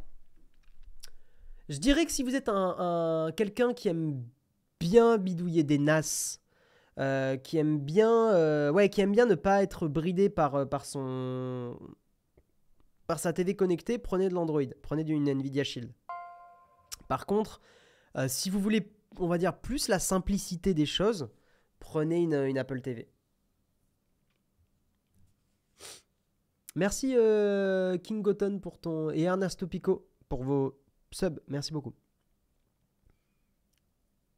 En soi, moi, c'est pas une gêne, j'ai trop de câbles, mais à écouter certains Pro Lightning, le USB-C, tout le monde n'en a pas. Non, mais tu peux quand même regretter que le câble soit pas fourni aussi. Enfin, ça peut être un regret. Hein. Tu pourrais très bien fournir un câble très court aussi. Pour juste pouvoir brancher la télécommande au moins à un port d'ordinateur, de téléphone, enfin tu vois. J'ai un NAS et une Apple TV 4K 2021 et aucun souci. Non, mais on peut utiliser un NAS avec une Apple TV, c'est pas ça que j'ai dit. Ce que je dis, c'est que si t'es quelqu'un qui aime bien ne pas avoir de limites, Android offre plus d'applis qui permettent de faire des trucs. Sur Android, tu vas avoir le navigateur web, ce que tu n'auras pas sur une Apple TV. Sur une Apple TV, tu n'as pas de navigateur web, par exemple. Donc, tu pourras jamais aller tripatouiller des trucs. L'Apple TV, c'est... Moi, je le dis, l'Apple TV, c'est vraiment le truc... pas besoin de configurer. T'installes ton Netflix, ton Disney+, ton Amazon Prime Video, tout ça. Et ça marche, quoi, direct. Et t'as pas de prise de tête, on va dire. Là où Android, tu peux aussi avoir les applis que tu vas installer de base et tout, mais souvent, les Android TV vont être plus intéressantes si tu veux quand même avoir un petit gestionnaire de fichiers par-ci par-là, si tu veux t'installer des petits jeux en émulation, si tu veux avoir un navigateur web. Moi, typiquement, c'est des trucs que je faisais il y a plusieurs années. Aujourd'hui, en fait, sur ma télévision, en fait, mon cas d'utilisation principal, c'est de regarder la télé, de regarder des séries et quand je bosse, de dupliquer mon écran. Enfin, de le mettre en deuxième écran. Donc en fait, j'ai acheté un produit qui correspond à mes besoins. Point, c'est tout.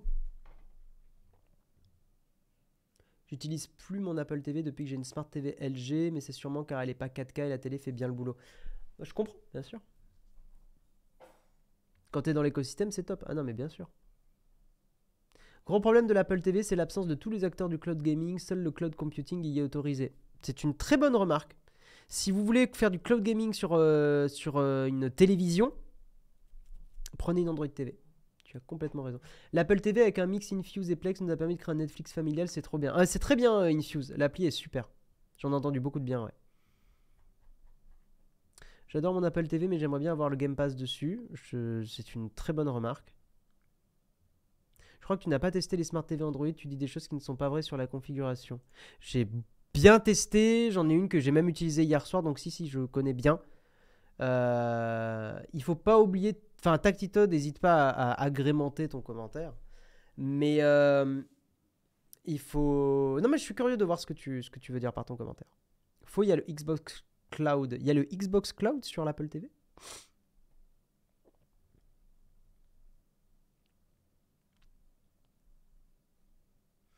Mais en fait, faut pas oublier que, on va dire nous les geeks, voilà, on a des envies et des besoins sur une télé connectée qui n'ont rien à voir en fait avec, on va dire, monsieur et madame tout le monde. La majorité des gens, ce qu'ils veulent, c'est brancher, installer Netflix et que ça marche. Et je trouve que cette expérience-là est plus positive et mieux intégrée sur Apple que sur Android.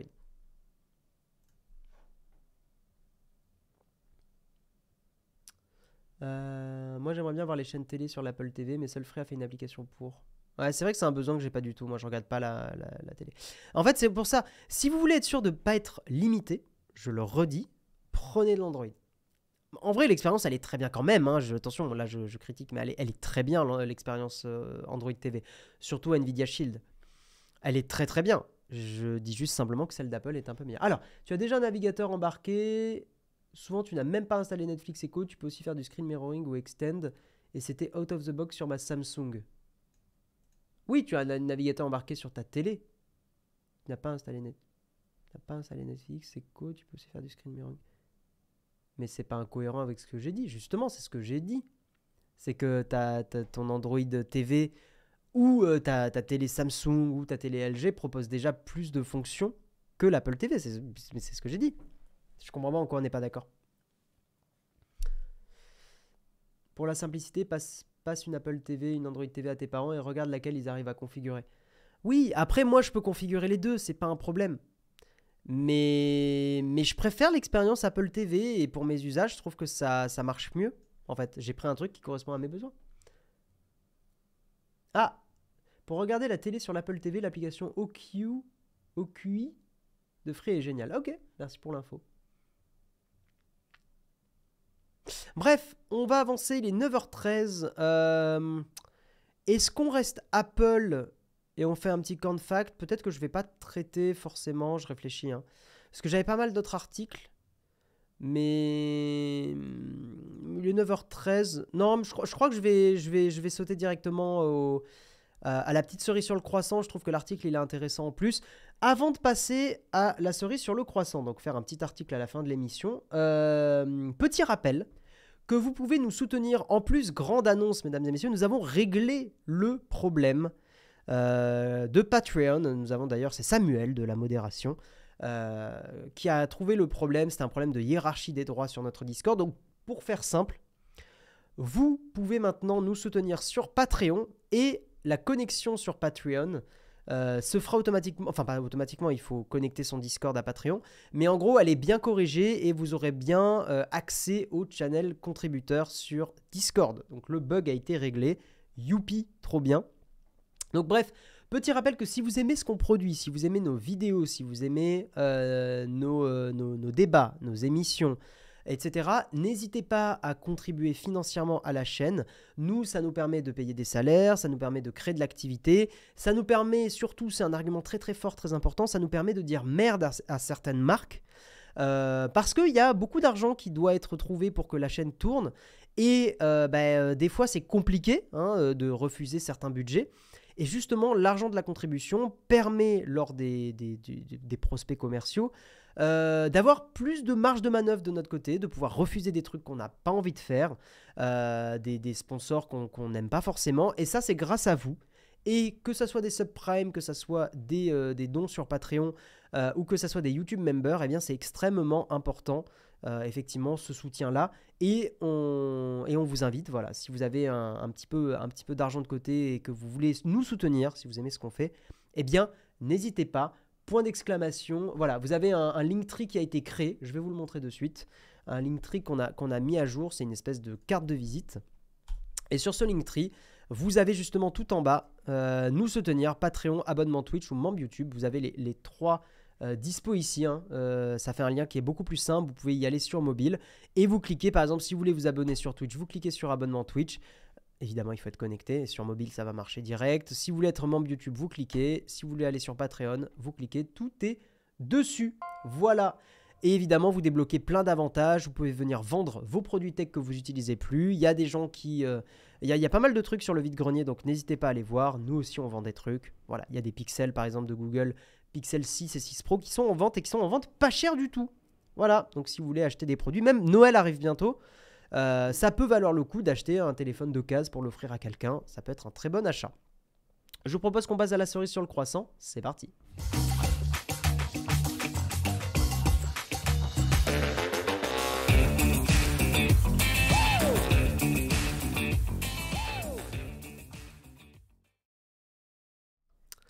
Et nous allons parler d'un petit article, un peu écologie, mais que je trouve intéressante. Que je trouve intéressant, l'article. Nous allons parler de pourquoi les téléviseurs 8K pourraient être interdits en Europe. La fin de l'abondance également pour les téléviseurs. Alors, il va falloir faire attention avec cette blague qui commence à être beaucoup réutilisée. Et j'en sais quelque chose, je suis un expert des blagues recyclées.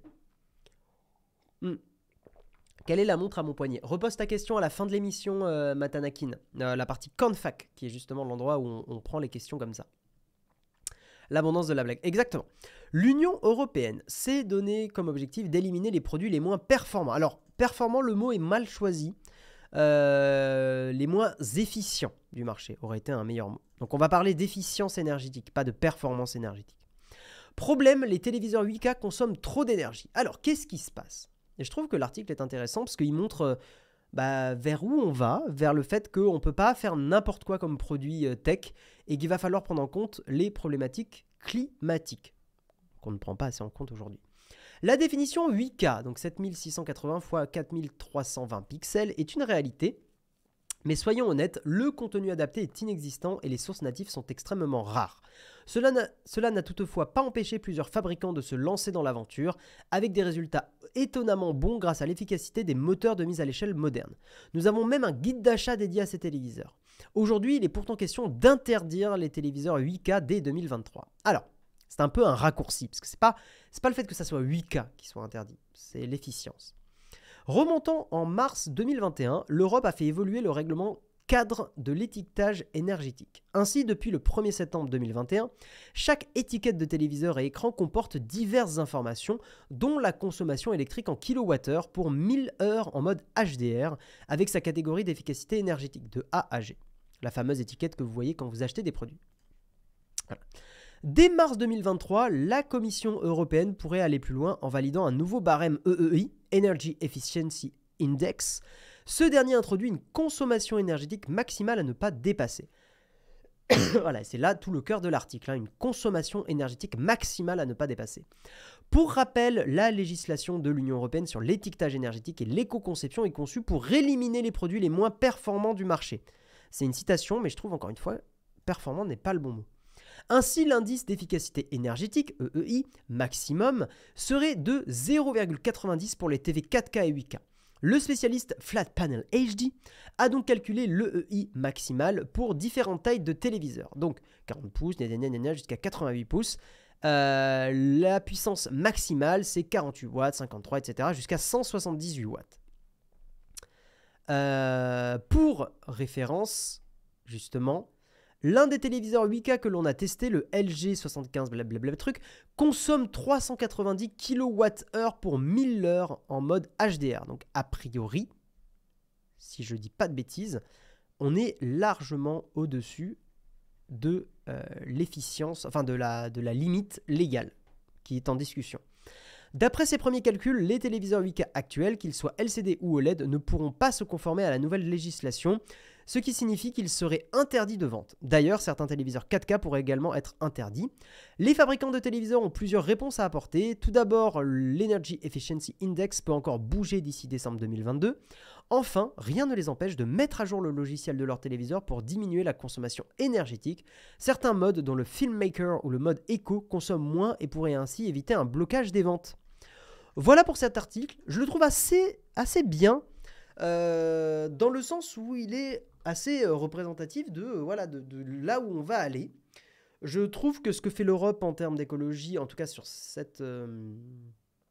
sujet, est plutôt bien. Et je voulais avoir votre avis dans le chat. Je trouve qu'on voit beaucoup le négatif, on parle beaucoup du négatif, de ce qui n'est pas fait. C'est bien aussi de parler de ce qui est fait. Ça ne corrigera pas du tout le problème de l'écologie. Hein. Moi, je fais partie des gens qui ne sont pas très optimistes sur l'écologie. Mais je suis content que la tech se saisisse de ces problématiques. Et je suis assez étonné, par exemple, de voir qu'on en est loin. Hein. Typiquement, la loi irait vers, comme je l'ai dit, 178 watts pour une télé de 88 pouces. Allez, prenons du 75 pouces, parce que le panneau, la dalle LG, c'est 75 pouces, hein, la référence l'indique bien. Pour 75 pouces, il faudrait du 141 watts en limite légale. Et on est à 390, pardon. Donc a priori, personne n'a 390 watts pour 1000 heures, 80 heures pour 1000 heures. Non, je dis une bêtise, c'est ça. Mais a priori on est au-dessus. Ou alors je comprends pas pourquoi ils en ont parlé et pourquoi c'est indiqué comme ça. Bon, en tout cas, peu importe les watts sur le graphique ici, peu importe. Ce qui est intéressant, c'est effectivement de voir qu'une majorité des téléviseurs 8K actuels ne peuvent pas se conformer à la nouvelle législation.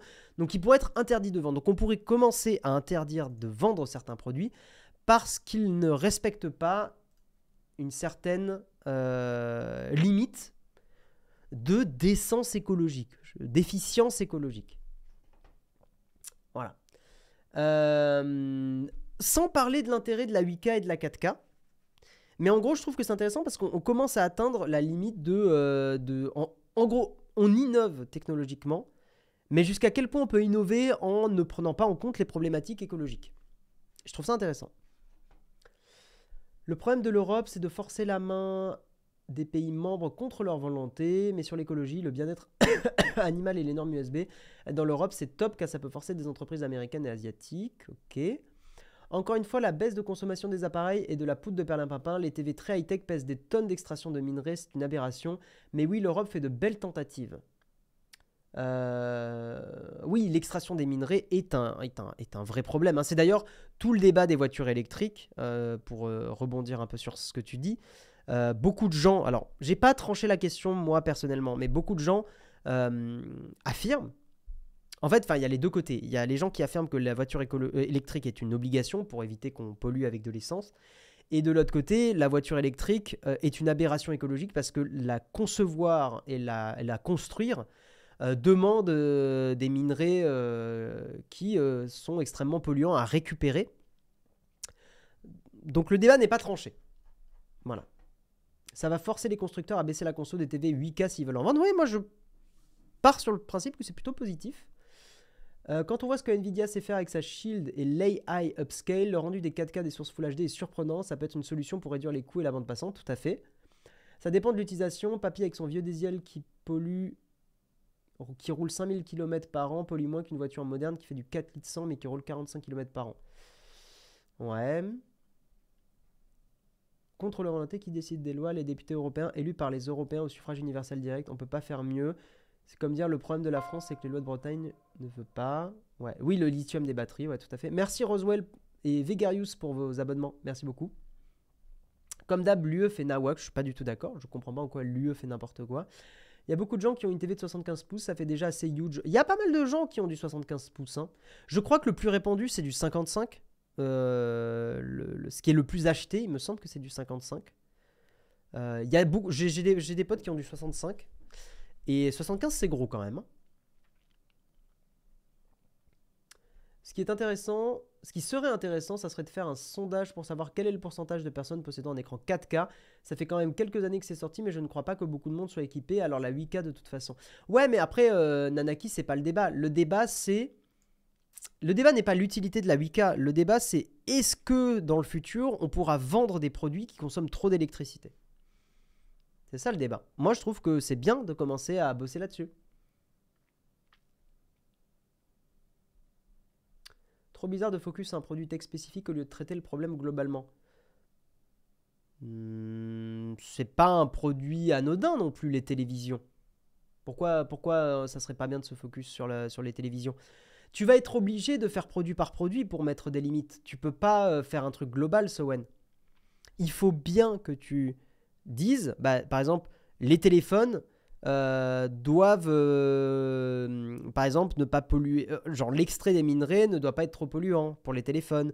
Pour les télés, c'est la consommation électrique. Pour les voitures, c'est tatati tatata. En fait, tu vas être obligé de faire produit par produit.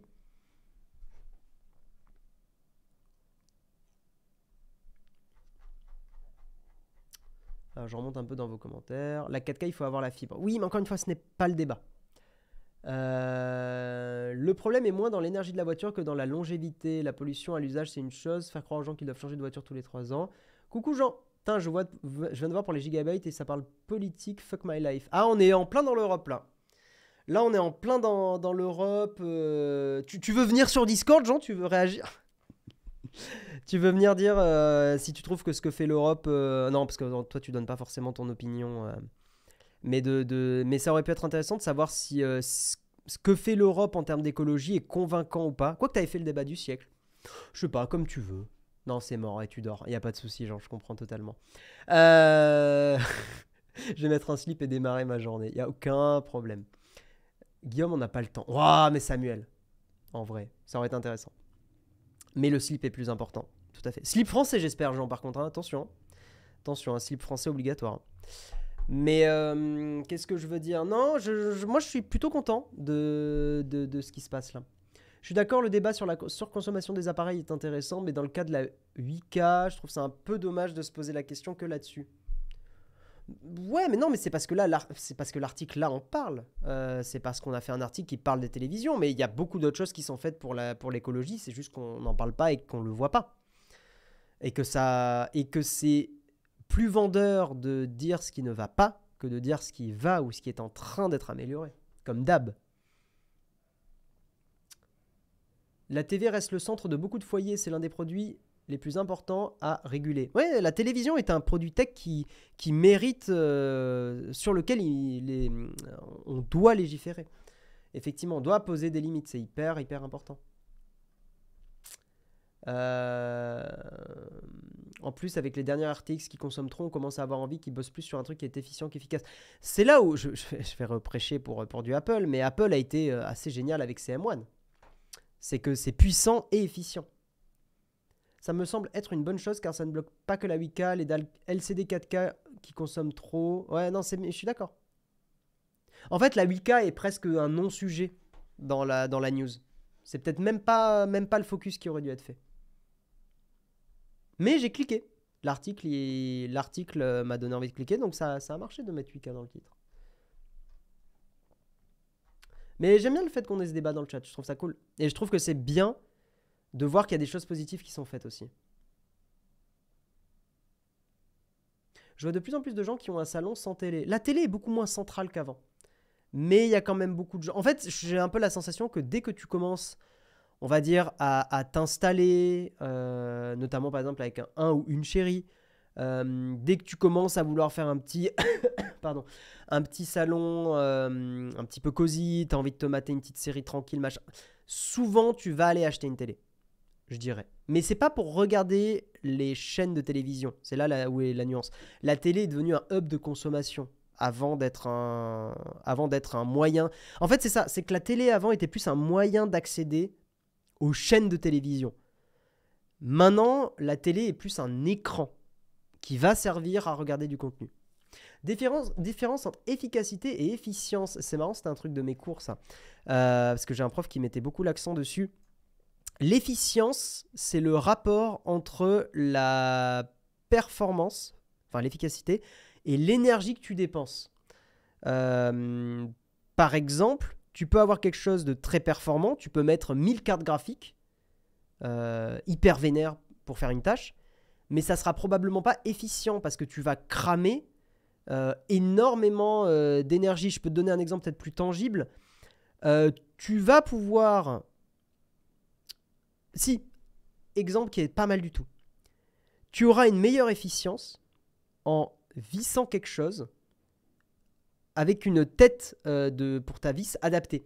Par exemple, ça sera beaucoup plus efficient. Tu dépenseras beaucoup moins d'énergie pour visser une vis avec une vis cruciforme avec un tournevis cruciforme qu'avec un tournevis plat. Avec un tournevis plat, tu vas dépenser plus d'énergie pour visser. Voilà. Tu auras en gros, globalement, une efficience moindre avec un tournevis plat pour une vis cruciforme. Voilà. Et ça, tu peux le retrouver dans plein d'endroits. L'efficience est hyper importante.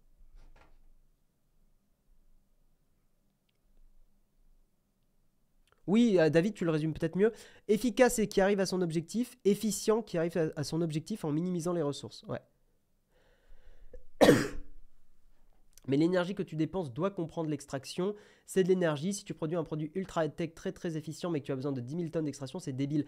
Oui, Hugues 69009. Mais tu oublies quand même une composante dans ton argument, c'est que effectivement, extraire des choses va consommer de l'énergie, mais c'est du one-shot.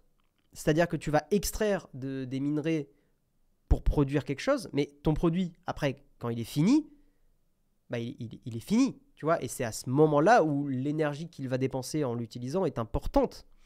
C'est un peu le débat avec les voitures électriques. C'est qu'effectivement, ça consomme beaucoup à la production.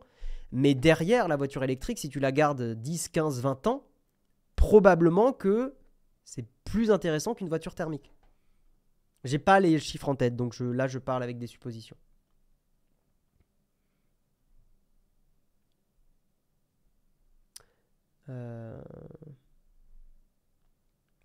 En fait, ça dépend du temps de l'utilisation de l'outil, tout à fait.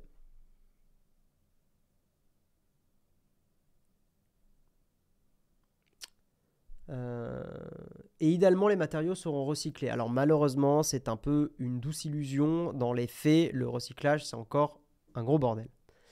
Si tu fais que du Wiko, tu consommes des énergies, des ressources rares pour faire un produit très moyen qui durera 2 ans. Avec un iPhone, ça dure 6-7 ans. Ça fait partie des arguments qui font qu'on vous recommande quand même plutôt du moyen haut de gamme en téléphone. Effectivement. Voilà. Je vous propose qu'on passe au camp de fact. C'est parti. C'est là.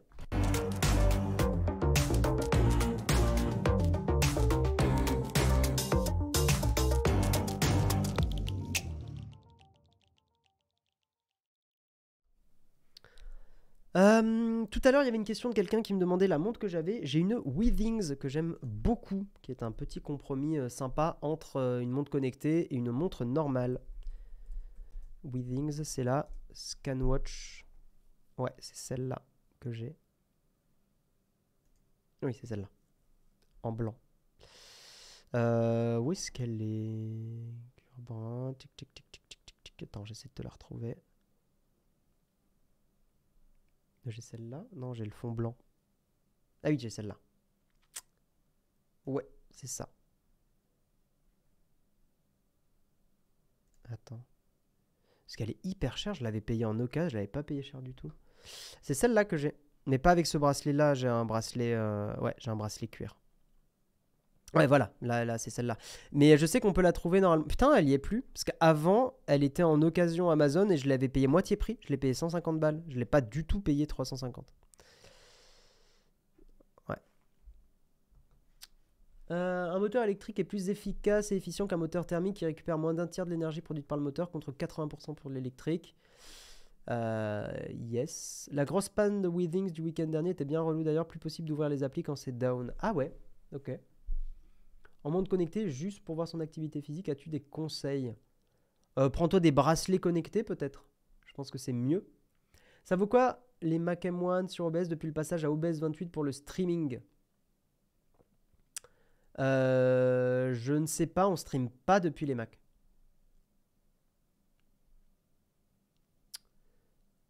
Le problème, c'est qu'on essaie de rendre la voiture moins polluante alors que le problème est la voiture individuelle elle-même. Ça, je suis plutôt convaincu. Maintenant, d'abord, ce qu'il faut améliorer, c'est d'abord dans les villes, pas dans les campagnes. Parce que tu peux pas enlever la voiture aux gens. Ça, c'est impossible. Tu as trop de monde qui bosse avec la voiture. Les gens ont besoin d'amener leurs gosses à l'école. Enfin, ça, tu peux pas l'enlever. Impossible. Par contre, dans les villes, oui.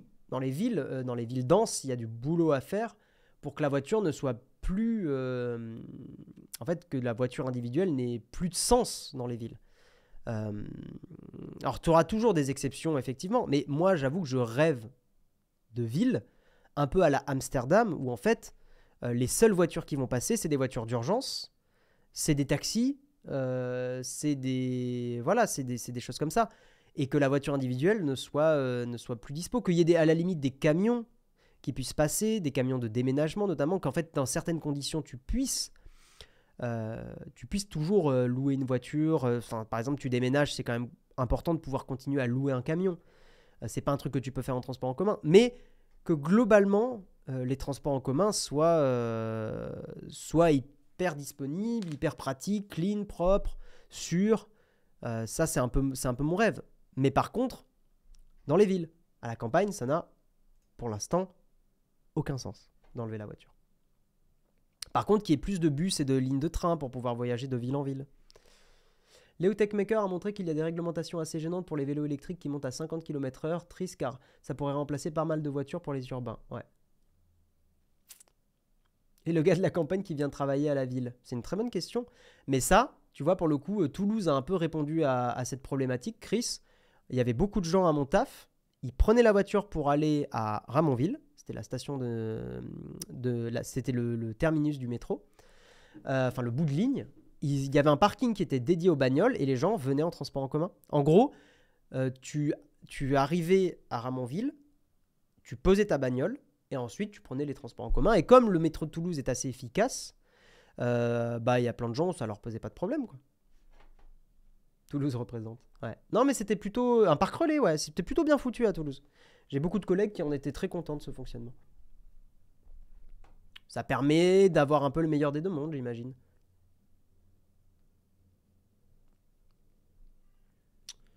Mais il faut pas faire d'un sujet une généralité. La voiture individuelle n'a plus sa place dans les villes, je suis d'accord, mais pas dans les campagnes. C'est ce que j'ai dit. La voiture individuelle, les concepts comme ami, un petit véhicule qui consomme peu, donc plus lent. Ouais, ça serait chouette.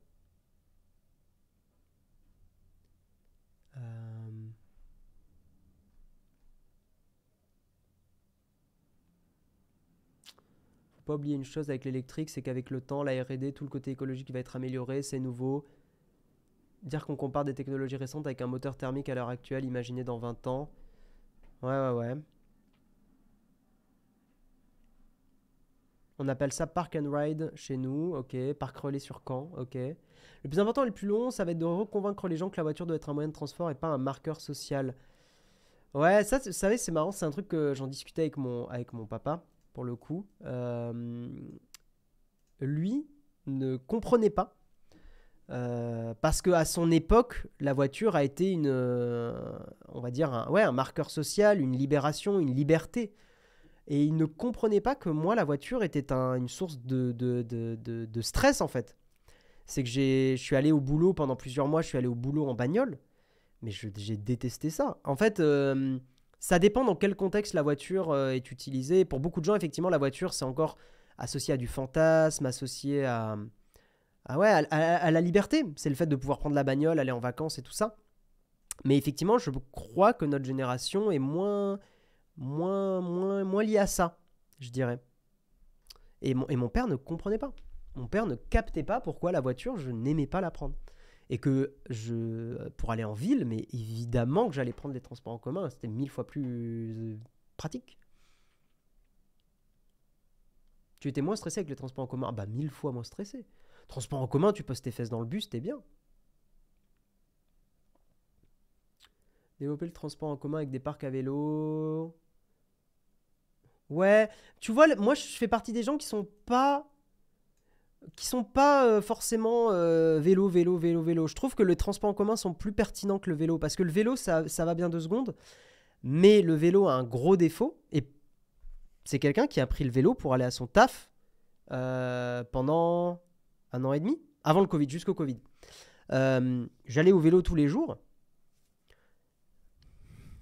Je trouve que c'est l'accent est plus important. En gros, il me paraît plus pertinent de mettre l'effort sur les transports en commun que sur le vélo, parce que le vélo, dès qu'il pleut, c'est finito.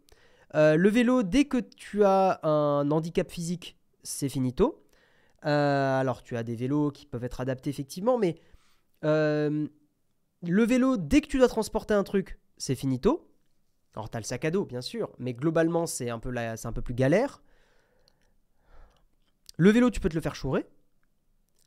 Il y a des défauts que je trouve au vélo. Alors, le vélo permet d'aller vite. Le vélo a quand même beaucoup d'avantages. Mais je suis pas un ayatollah du vélo. J'avoue que c'est pas le moyen